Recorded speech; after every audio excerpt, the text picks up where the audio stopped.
So welcome guys sa ating market update. So date ay August 31. So end of month na. So bukas September na. So tingnan natin market recap sa gold, no? So makita natin dito nung Monday. Previous week no nagkaroon ng bullish move nung Friday. Then nag-continue yung bullish move sa gold last week. And nakita natin, sinabayan natin yung bullish market structure. Nakita natin na pataas yung structure, no? Nag-form ng higher high, higher low. So makita natin yan dyan, no? Then nag-hold above sa key level. So based sa trading system natin, nakikita natin dito yung mga key level kung saan nag-hold yung price. So if yung price is nag-hold above sa mga key level natin, nagkakaroon ng rejection, nagkakaroon ng bullish momentum sa key level, no?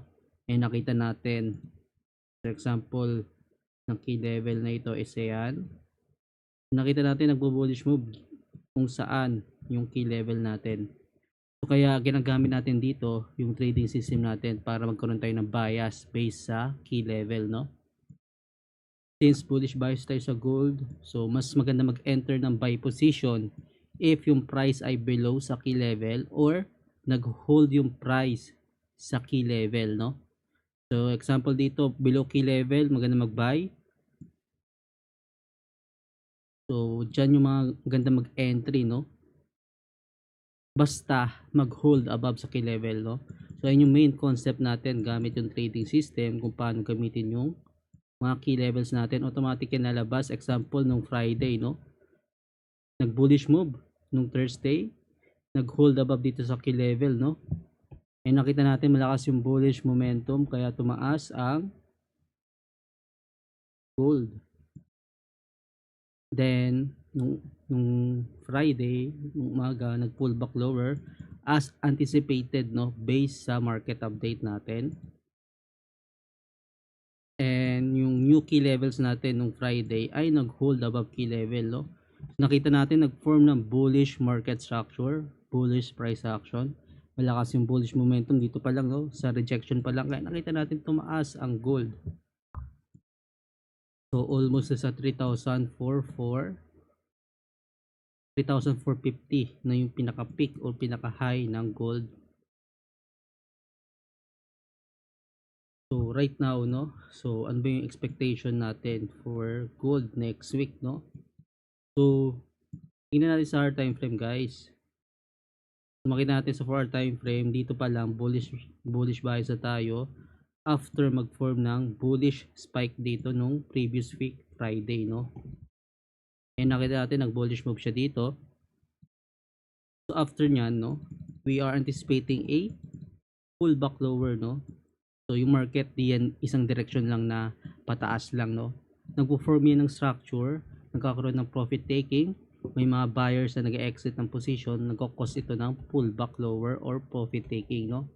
So based pa lang sa price action, possible tumaas yan syempre. Pero we are anticipating a pullback move, no? Then dun sa pullback move, dun tayo maghahanap ng entry ng buy position. Same ng market update natin yung previous week, no? Na after mag-pull back lower dito and dun tayo maghanap ng buy position, no?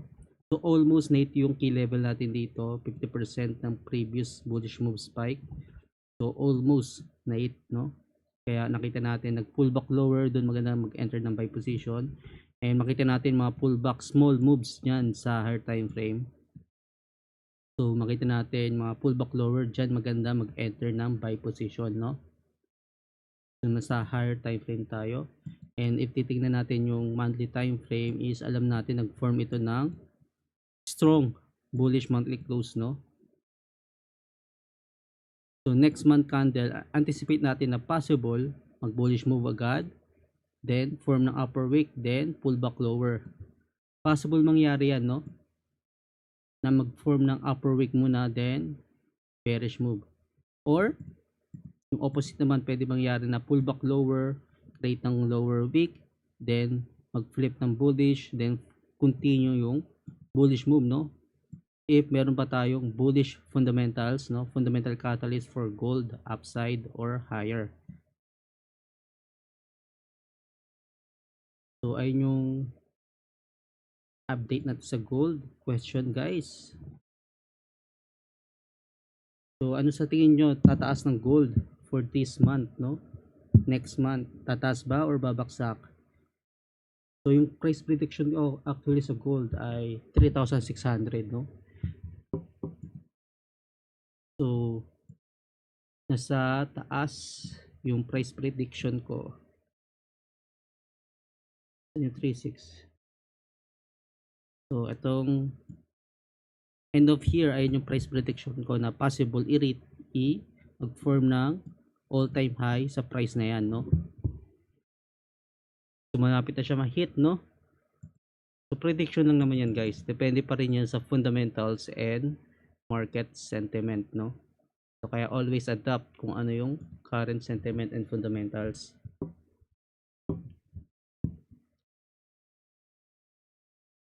And sa Bitcoin naman, alam natin na bumaksak siya, nagkaroon ng profit taking sa all-time high.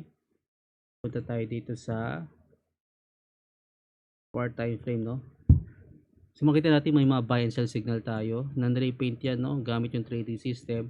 So shinare ko to sa group dati nung previous week or month na meron tayong sell signal dito sa Bitcoin, no? And nakita natin nag-drop siya after mag-form ng all-time high, no? So normal lang na magkaroon ng pullback lower or profit taking sa taas. So, nakita natin bumaksak yung Bitcoin sa 4-hour time frame, no? So pwede nyo gamitin yung trading system natin, yung mga buy and sell signal as swing trades, no? Dahil mas accurate ang mga signal natin sa higher time frame dahil mas solid yung price action compare sa lower time frame na mas maraming choppy price action kaya nagkukos ng false signal. Sa 30 minutes, tingnan natin. So nung Sabado and Linggo, nagkaroon ng buy signal dito sa Bitcoin. So take note, guys, sa Bitcoin open yan, no? Kahit Sabado, Linggo, no? So sa gold kasi and sa forex market, Monday to Friday lang. Sa crypto naman, pwede anytime, no? So kaya nakita natin dito, may buy signal dito and nakita natin tumaas. Then nag-hold above dito sa key level, no? Nag-breakout sa key level and hold. And if alam naman natin based sa system, if nag-hold, nagkakaroon ng bullish momentum sa key level, so maganda mag-enter ng buy position, no? So makita natin nag-bullish move dito, retest sa key level, then tumaas ulit. Then may sell signal naman sa taas, nakita natin nag-bearish move, no? So right now, nag-break below dito sa key level para i-retest yung key level dito. So ayun yung structure nyo yun sa Bitcoin, no? Based sa 4-hour time frame, possible i-retest ulit tong low, no? If mag-continue bearish move, then if mag-hold above dito sa key level, then possible mag-pull back higher naman ulit ang Bitcoin. So tingnan natin yung key level na yan, no?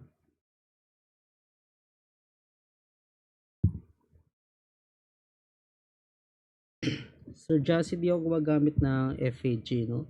So mostly price action yung ginagamit ko. Kung paano basahin yung price or yung chart or yung candle. Kasi FAG, ano yan sa ICT yung terminology galing yan. Yung ginagamit ko lang is traditional price action. Mostly kasi mga terminology na ginagamit sa SMC at ICT ay same lang naman yan sa price action terminology, no? Iniba lang nila yung name, no?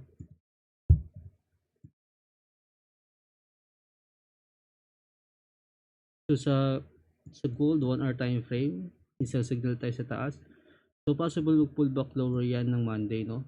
So siguro based pa lang sa price action, possible tumaas pa yan. Then anticipate mo yung pullback lower. Yung preference natin na mangyari is mag pullback dito sa key level, no? Mag pullback lower. Then doon maganda mag-enter ng buy position, no? If mag-hold above sa key level na yan. So ayun yung preference natin mangyari for next week, no? If magpo-pullback lower. Kasi as of now, bullish bias tayo sa gold, eh. So alam naman natin na meron tayong economic data report, no? Next week, tingnan natin. So Tuesday, meron tayong PMI sa USD. Sa Wednesday naman, meron tayong JOLTS jobs opening. Thursday, initial jobless claim, PMI. Ngayon sa Friday, alam natin merong non-farm payroll dahil first Friday of the month yung September, no? September 5. And unemployment rate, no? Ayun yung mga key data na abangan natin for next week, no? So dapat marunong kayong magbasa, mag-interpret mga data na yan. So ayun yung tinuturo natin sa fundamental course. So kaya aralin natin, no? Hindi lang basta na nakita mo yung actual data na kulay red or kulay green, ibig sabihin bullish ka na agad or bearish. So kailangan mo pa rin i-interpret yung data kung price in na ba yung information. So compare mo yung data sa forecast, sa previous, and sa price position, no?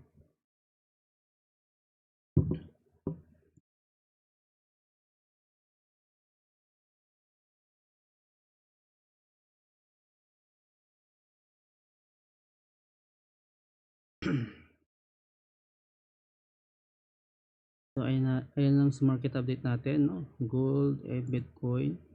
So ayun yung main focus natin sa market update for next week.